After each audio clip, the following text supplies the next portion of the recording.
자, 그럼 지금부터 제 접대 의혹 관련해서 한번 이야기 나눠보도록 하겠습니다. 오랜만에. 지금부터 더 이야기하면 무조건 감치시켜주세요.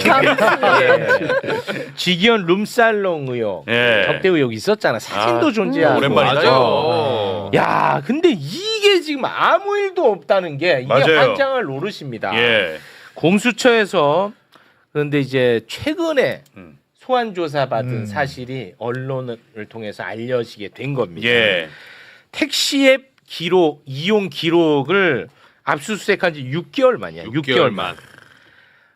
근데 대법원 윤리감사관실에서 이거 맞아. 들여다봤잖아. 근데 직무 관련성 없다고 결론 냈었지. 이게 말이 되냐? 그리고 법원 감사위원회에서는 뭐라고 했냐? 공수처 수사 지켜보고 하겠다 해놓고 압수수색 영장을 발부를 안 해줬어. 맞아요. 기각을 그러니까 했어요. 기억난다, 이제. 그러니까 이거는 완전 에이. 모욕적이잖아. 우리 국민을 완전 바보로 하는 거잖아. 그렇죠. 공수처 수사를 보고 우리가 판단하겠대. 그럼 수사 협조를 해야지. 해야지. 그렇죠. 근데 공수처가 압수수색 영장 청구하니까 안 내줘. 맞아. 그래서 또 추가적으로 하니까 가장 중요한 카드 결제 내용은 빼고. 안 했어. 에이, 기억난다. 진짜. 이게 진짜. 아니 판사님. 저는 진짜 사법부 때문에 요즘 진짜 괴로운 사람입니다. 그러니까 이제 핵심 증거가 될 만한 것들은 다 기각을 시키고 택시 앱 이용하는 정도만 해줬는데 지기현 부장은 저보다 3년 후배인데 수원에 근무할 때 이제 보면 그 선배들 술자리에도 스스럼없이 들어와서 소폭을 말아먹었던. 먹었던. 그러니까 이제 야. 그 고급 룸사롱에서 삼겹살에 뭐 소주를 먹었다고 하는 건 저도 말이 믿겨지지가 안 되고요. 않고요. 그렇죠. 예, 또 술도 좋아하고 사람도 좋아하고. 말이 안 예. 되고. 사실 윤석열 재판 전까지는 저도 굉장히 재밌는 후배로 기억하고 있었는데 윤석열 재판을 시원하게 말아드시면서 국민의 공적이 됐죠. 그렇습니다. 안타깝습니다. 근데 지금 의정부에서 되게 행복하게 살고 있다는 얘기가 들립니다. 좋아하는 골프하고 정말. 뭐, 그래요? 예. 이 보통 술 사람 마시고. 같았으면 이 구속 사유인 게 증거인멸 의혹까지 있잖아. 폰 엄청 바꾸지 않았어요? 휴대전화 맞아요. 엄청 바꿨잖아. 레전드예요 이게. 진짜 2월 4일 날 구속 취소 청구 보도가 되고 그날 S10에서 S25로 다시 S25에서 S10으로 그리고 5일에 S10 다시 S25로 5월 14일 날 의혹 제기가 되고 나서 룸사롱 접대 의혹 제기되고 나서 16일 날 S25에서 샤오미에서 또 S25 18일에 S25에서 또 샤오미. 야 이거 진짜 웬만한 수상하죠. IT 관련 유튜버보다도 핸드폰 많이 갈았어. 웬만한 얼리 맞아요, 어답터 맞아요. 저리 가라. 아니 솔직히 보통 사람 이렇게 했으면 이거 솔직히 구속 사유 맞잖아요. 그렇죠. 증거인멸 법원에서는 저 정도면은 빼박인 것 같고요. 제가 지난번에 여기서 이제 징계 사유 현재까지 확인되지 못했다라고 그 발표했을 때 제가 얘기했던 게 법원에서 청탁금지법 해설서 법원이 작성한 해설서에 보면 직무 관련성 얘기들을 주고받은 것이 아니더라도 직무 관련자와 이런 자리를 갖는 것만으로도 그렇지. 이게 청탁금지법에 위반된다라고 하는 것은 법원의 해설서에 있어요. 네. 근데 이 경우에만 빠져나갔거든요. 그래서 저는 공수처에서 이 부분에 대해서는 징계뿐만이 아니고 처벌까지 반드시 가야 될 근데 그런 의원님 상황을 보인다. 그 공수처 관련해서 법안을 어떻게 지금 만들고 있나요? 이게 공수처가 지금 이대로는 아무 일도 못해. 공수처 개정안이 제출된 개정안들도 있어요. 네. 규모도 좀 확대하고 확대해야 돼. 권한도 좀 넓혀가지고 네. 실질적인 역할을 할 수 있도록 그렇습니다. 네. 그거는 준비를 예. 하고 계시는군요. 발의된 것도 있습니다. 해야 돼요. 이거 반드시 해야 됩니다. 저는 그리고 대단히 열이 받았던 게 지금 이 룸사롱 갔던 게 내란 재판 중에 간 거잖아요. 내란 재판을 하던 와중에 본인이 먼저 연락을 해가지고 후배들 불러가지고 이 룸사롱을 간 거거든요. 근데 이제 거기서 얘기하기로는 나 룸사롱 가서 한두 잔밖에 안 마셨고 내가 있을 때는 여성 조검원을 부르지 않았다. 이제 이렇게 얘기를 했는데 이제 그것도 전혀 확인이 안 된 안 거잖아요. 되잖아요. 확인이. 네. 그리고 저 휴대폰 교체한 시기도 보면 저 한번 다시 띄워주시면 띄워드릴까요? 5월달 저거는 이제 룸사롱 접대 의혹이 나오니까 이게 3일 만에 이틀 만에 바꿨다 그러더라고요. 이틀이네. 이틀 네. 만에. 그러네. 예.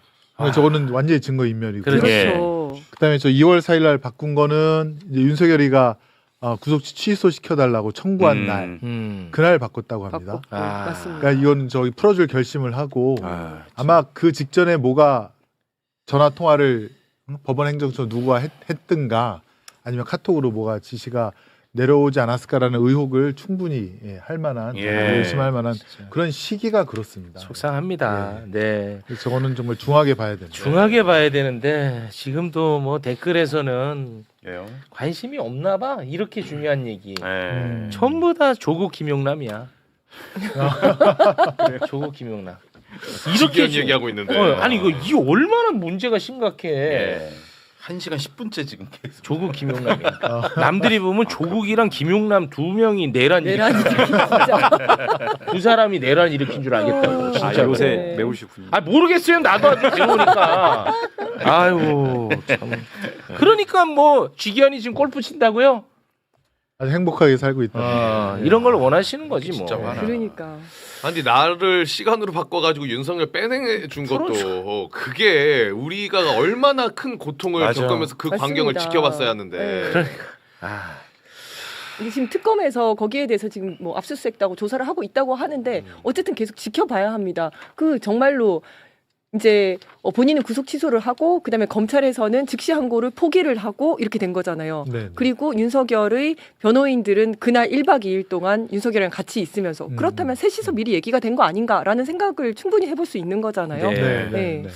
자, 임건희의 주가 조작 유죄로 인정받았습니다. 자, 그렇다면 윤석열 정부 시절 김건희 주가 조작을 다 털어준 검사들 요거 이제 천벌을 받아야 될 시간 아니겠습니까? 네. 그 4인방 얼굴 또 다시 갑니다. 당시 직함으로 말씀드리자면 박성재 법무부 장관, 이창수 서울중앙지검장, 조상원 서울중앙지검 4차장, 최재훈 서울중앙지검 반부패 2부장. 그렇습니다. 이 가운데 저 최재훈이 있죠. 최재훈이. 요자를 2차 종합특검이 참고인 신분으로 이제 소환을 했거든요. 그러면은 얼마나 부끄럽냐. 네. 그렇잖아. 이게 이제 유죄로 인정받았잖아. 그렇죠. 그러면 나는 진짜 너무 부끄러울 것 같거든. 근데 너무 당당하게 깜짝 놀랐어. 또 법과 원칙 얘기해. 와. 그러니까 검사한테는 절대 사과 요구하지 말라니까. 힘들다. 이 사람들은 자기들이 잘못했다는 생각을 안 합니다. 그러니까 그냥 엄벌에 처하면 돼. 자, 그 이자의 당당한 모습 일단 함께 보겠습니다. 어떤 부당한 뭐 지시나 외압을 받은 적은 없었고 저희 수사팀과 함께 증거 법리에 따라서 엄정하게 수사 진행해서 처리했다 말씀드리고요. 증거와 법리. 너무 부끄러울 것 같아. 나는 진짜로 나는 정말 너무 부끄러울 것 같다고. 당당하잖아. 너무 뻔뻔하다. 자, 그리고 김건희를 소환하기도 전부터 이창수가 서울중앙지검장으로 딱 오자마자 김건희 소환하기도 전부터 맞아. 김건희 불기소 문건을 이미 만들어놨던 거 알지? 그 문건 다시 한번 소개해 주세요. 김건희는 24년 7월에 불렀고 24년 근데 5월에 이미 불기소 문건 작성돼 있었는데 주요 내용입니다. 시세 조정에 계좌가 이용된 것은 맞지만 주가 조작에 대한 인식이 없었다. 증거 불충분하여 혐의 없다. 그리고 김건희의 예상 진술 내용까지 포함시켜 놓은 문건이 소환되기도 전에 만들어져 있었습니다. 근데 이 문건을 이제 작성한 한 검사는 김건희 특검에서 2번이나 불렀는데 안 갔어. 그거 안 가도 되는지 모르겠어 나는. 안 갔어. 그러더니 2차 종합특검 출범하기 전에 미국으로 떠났습니다. 미국. 그리고 또 이 문건 작성에 함께한 검사가 또 있어요. 김민구라고. 김민구. 사진 한번 봐야지. 김민구. 얘도 어제 소환됐더라고. 얘 어제 소환됐습니다. 자, 이자들 천벌 받아야 됩니다. 지금 이 도이치모터 주가 조작 관련해서는 1심과 다르게 2심에서 이제 분명하게 이 부분에 대한 유죄 판결을 그렇습니다. 내렸고요. 근데 제가 이제 조작기소 국정조사 하면서 그 정치 검찰들한테 가장 많이 들었던 얘기가 증거와 법리입니다. 이게 약간 레파토리 같아요. 그냥 자동으로 나오는 것 같아요. 입에서. 증거와 법리에 따라서 우리는 수사했다라고 하는데 들여다 보면 증거와 법리는 온데간데 없이 왜곡과 조작으로 일관하는 맞습니다. 이런 상황들이 확인이 되는데 이게 세 가지 장면이 있습니다. 말씀 주신 게 첫 번째 장면이고요. 두 번째가 이창수 전 서울중앙지검장이 무죄 판결 검토하라는 취지의 어떤 문자 메시지 이 부분이 드러난 부분이 있고 그렇습니다. 또 하나는 김건희가 박성재 전 장관에게 보냈던 문자. 그렇지. 내 수사 어떻게 되고 있냐. 그렇지. 그러니까 이게 한 궤로 저는 깨어질 수 있다라고 보거든요. 네. 그래서 일련의 과정을 보면 과연 이 수사에 대한 처벌 의사라든지 이 죄를 밝혀낼 의지가 있었는지에 대해서 명확하게 드러나는 부분이기 때문에 네. 결국은 지금 최재훈 당시 부장이 이제 주인 검사라는 거 아닙니까? 마지막 불기소 처분을 내렸던. 네. 또 혼자 단독에 이런 결론들을 내리고 진행하지는 않았을 거예요. 당연하죠. 그러니까 윗선 과정에서 이 사건 처리에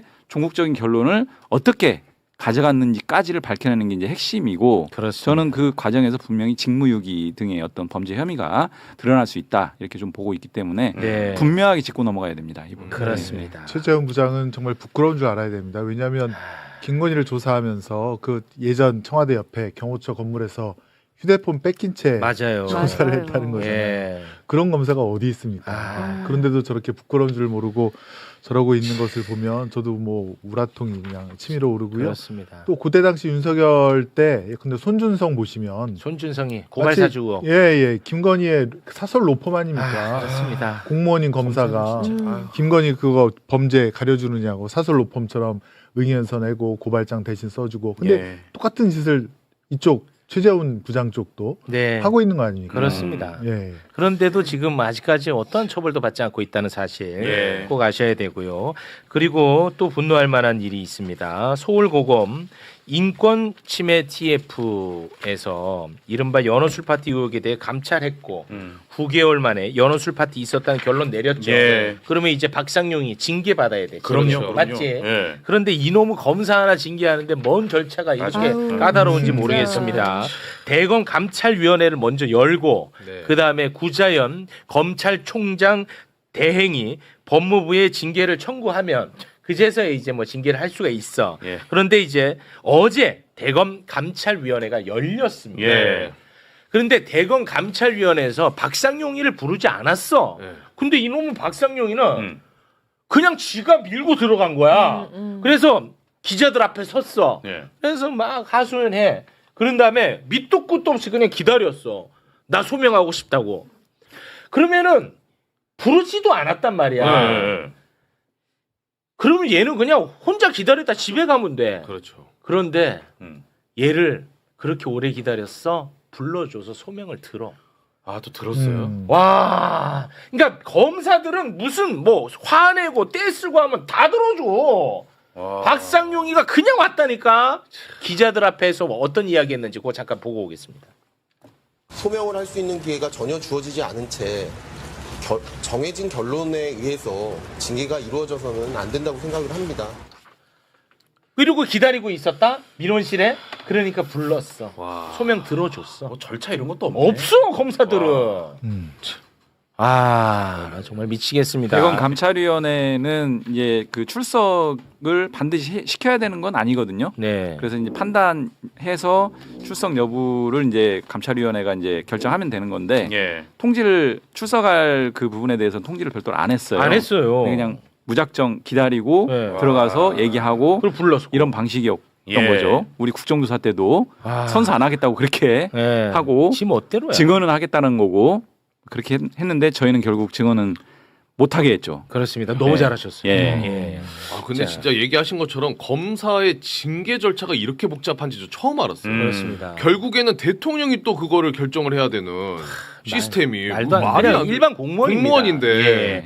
검찰 개혁 해야 돼 안 해야 돼? 무조건 해야죠. 해야 되죠. 예. 검찰 개혁으로 빨리 들어가겠습니다. 네. 검사의 보안 수사권 이게 이제 쟁점처럼 우리가 이제 인식하고 있었지 않습니까? 그렇죠. 검찰 개혁 1차, 2차는 이제 끝났고 3차만 남겨두고 있습니다. 형사소송법 관련해서. 그런데 현실적으로 검사의 보안 수사권을 주기는 어려운 상황이 됐습니다. 왜냐? 이 검찰 개혁은 총리실 주도로 지금 이루어지고 있잖아.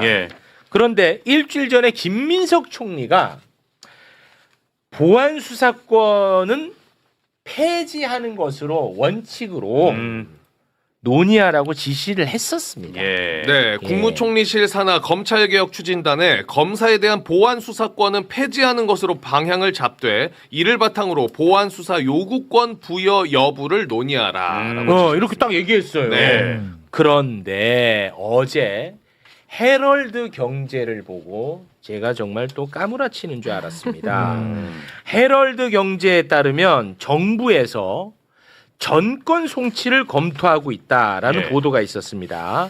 이 정권 송치 말이 어려운데 어려울 게 없어. 그냥 모든 사건 송치, 그러니까 전권, 요 말이에요. 이게 뭐냐? 경찰이 수사를 해.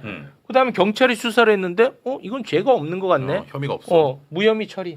하면 이 사건은 끝나잖아. 종결. 지금까지 그렇게 했지. 2021년부터 그렇게 해 왔어요. 네. 그런데 경찰이 이렇게 들여다봤어. 조사했어, 수사했어. 그런데 무혐의인 것 같아. 무혐의 처리를 해. 그럼 원래 끝나야 되는데 이것조차도 검사들에게 넘겨야 한다. 그래서 이 사건을 종결할지 말지를 결정하는 것. 그게 정권 송치인데 그거를 다시 역행해서 살릴 수도 있다라는 거야. 헤럴드 경제 보도에 따르면 헤럴드 경제 보도 일부 소개해 주시죠. 공룡 경찰도 막는다. 보안 수사권 대신 정권 송치 급부상이라는 헤드라인이고요. 내용을 보자면 현 정부와 여당의 검경 수사권 조정 작업을 잘 아는 한 관계자는 헤럴드 경제에 경찰이 수사를 종결할 권한을 공소청에 넘기는 방향으로 검토하고 있다며 중수청도 수사 종결을 못하게 할 것이라고 했다.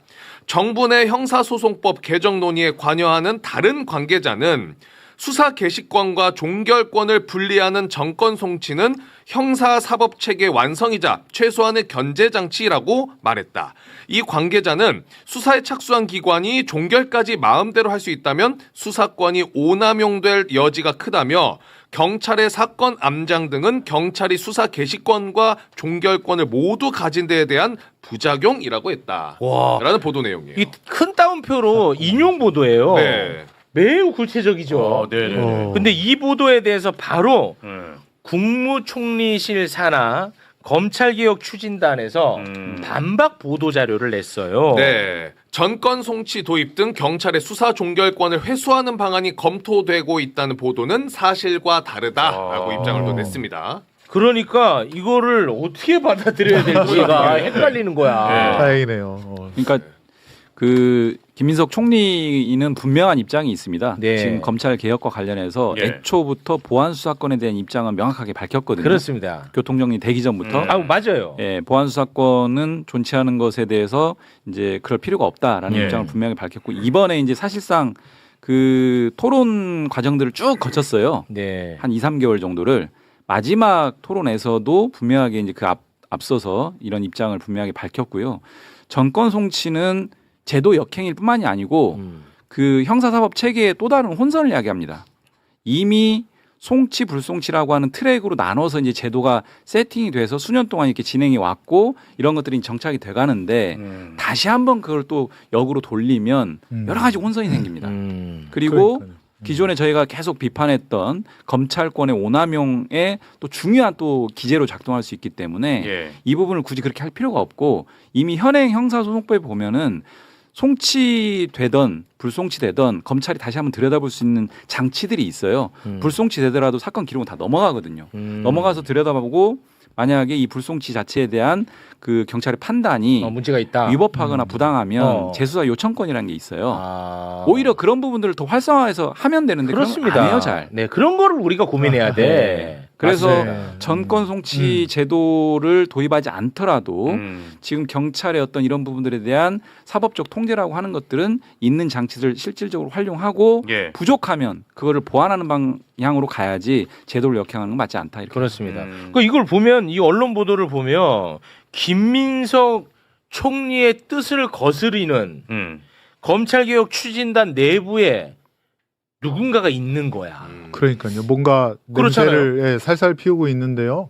정권 송치는 저는 한 30년 만에 들어보는 것 같은데 예전에 제가 새내기 시절에 검찰 15할 때 검사가 이제 경찰서로 관리 감독하러 갑니다.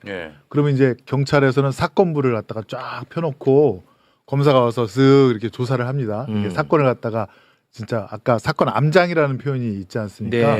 사건을 말아먹거나 숨기거나 그런 게 혹시 있나 그걸 갖다가 이제 보는 건데 그거는 진짜 검찰이 경찰의 멱살을 잡고 완전히 좌지우지하기 위한 수단으로 쓰이는 게 바로 정권 송치였고요. 그렇습니다. 그다음에 지금은 이용우 의원님도 말씀 주셨지만 킥스라는 시스템을 경찰과 검찰이 오픈해서 서로 쓰면 또 지금 공수처도 같이 쓰고 있거든요. 네. 그러면은 사건 암장이라는 일이 일어날 일이 없어요. 정권 송치라는 단어는 정말 검찰 개혁을 역행하는 것이고, 아니 이러다가는 진짜 그 검사의 수사 지휘를 하면서 경찰 수사에 대해서 평점 주는 그런 제도라든가 그것도 도입하자고 하겠어요. 그러니까 그다음에 이제 구치소 감찰이라고 그래서 검사가 구치소에 가서 뭐 불법하게 구금된 사람이 있는지도 예전에는 그런 거 다 했잖아요. 네네. 뭐 이런 것들 옛날 것들을 다 부활하자 뭐 이럴 태세인 것 같아요. 저는 역행한다고 생각하고 정권 송치는 있어서는 안 된다. 그렇게 말씀을 드리고 싶습니다. 제가 보니까 저 정부 관계자라는 사람이 어쨌든 되게 구체적으로 발언을 했잖아요. 맞아요. 네, 근데 김인석 총리의 어떤 기조에 반하는 검찰주의적인 생각을 가지고 있는 사람인 것 같은데 이 네. 사람이 어떻게 보면 간을 보기 위해서 한번 던져보는 것 같은 느낌이 좀 들어요. 보안 수사권은 폐지하는 걸로 가닥이 딱 잡히니까 요건 안 되겠구나. 그러면 전권 송치 한번 싹 날려보고 제가 볼 때는 좀 있으면 뭐 지휘 이런 얘기도 한번 나올 수도 있다고 그러니까요. 봐요. 예. 수사 지휘. 이런 거 필요하다. 이렇게 살짝 던져보고 전선을 좀 다양화 한번 해보려고 노력하는 거 아닌가라는 생각이 들고, 아니면 보안 수사권을 지켜내기 위해서 어떤 협상 전략 차원에서 정권 송치까지 갔다가 안 되면 나중에 이제 마지막에 뭐 보안 수사권을 유지하는 방향으로 요거라도 지키기 위해서 그러니까 정권 송치를 마치 양보하는 것처럼 그렇게 가려고 지금 이렇게 하는 거 아닌가 이런 생각이 좀 들어요. 그러니까 정권 송치하면 검사들이 경찰의 수사를 다 보겠다는 거고 또 보면 그런 말도 나올 것 같아요. 우리가 평가하겠다. 그래서 수사 못하거나 이상하게 하는 경찰들은 징계까지 요청할 수 있는 뭐 이런 것까지 말이 나오겠어요 보니까. 이게 완전히 30년 전으로 돌아가는 거거든요. 이게 또 어떤 중요한 지점이 있냐면요. 대한민국의 수사 총량이라는 게 있습니다. 수사 역량들의 어떤 총합이 있을 텐데 그런 부분들이 낭비되는 측면이 있어요. 그러니까 사건을 털 수 있을 때 털어줘야 되거든요. 근데 털지 못하고 계속 검찰로 또 넘어가면 공수처로 넘어가면 그거에 대한 사법 그 역량이 좀 낭비되는 측면이 있어요. 그리고 두 번째는 국민의 피해로 돌아갑니다. 그러니까 불송치로 정리된 사건들은 한 번씩 정리해줘야 되는데 그렇죠. 그게 정리되지 않은 상태로 계속 공수처로 딸려가면 그 말하자면 피의자 이 국민이거든요. 이분들도 계속 거기까지 가야 돼요. 그럼 부담도 비용도 부담이 생기는 거고, 마지막은 역량에 있어서 경찰이 책임성 있게 사건을 가르마 한번 타줘야 되는데 만약에 모든 사건을 정권 송치한다라 그러면 경찰 입장에서는 어차피 공수처에서 결론 내릴 텐데 야 적당히 해서 넘겨 이럴 수도 있어요. 그럴 수도 있겠네. 꼭 그렇게 가지는 않겠지만 그래서 역량을 온전하게 보존하기 위해서라도 지금까지 정착되고 진도가 나간 이 그 송치 불송치 트랙은 유지하는 게 맞다. 알겠습니다. 이 조금 많이 문제가 있는 댓글들이 올라옵니다. 댓글이 이게 참 댓글이 무슨 음모론까지 끌어들이냐고 하는데 무슨 댓글이에요? 아니 뭐 음모론까지 끌어들이니 나보고 지금 이게 보도가 된 거고 반박 보도 나왔는데 무슨 음모론이라는 다 좀 쉬어 너. 너 지금 문제 있어. 좀 쉬어. 알았지? 조금 아파 보인다. 조금 피곤해 보니까 쉬어. 근데 그 두 번째 반박 보도에서 나온 것처럼 공식적으로 검토한 건 아닌 것 같아요. 공식적으로 검토를 했으면 만약에 정권 송치라든지 이런 거에 대한 통계는 경찰에서 다 가지고 있기 때문에 경찰 쪽에다가 자료 요청이나 이런 걸 했을 건데 그런 건 전혀 없다고 하더라고요. 아주 일부가 그냥 이야기를 그런 하고 것 있는 같아요. 것 같아요. 그러니까 총리의 생각에 반하는 일을 누군가가 일탈 행위로 좀 한 것 같아. 그런 것 같아요.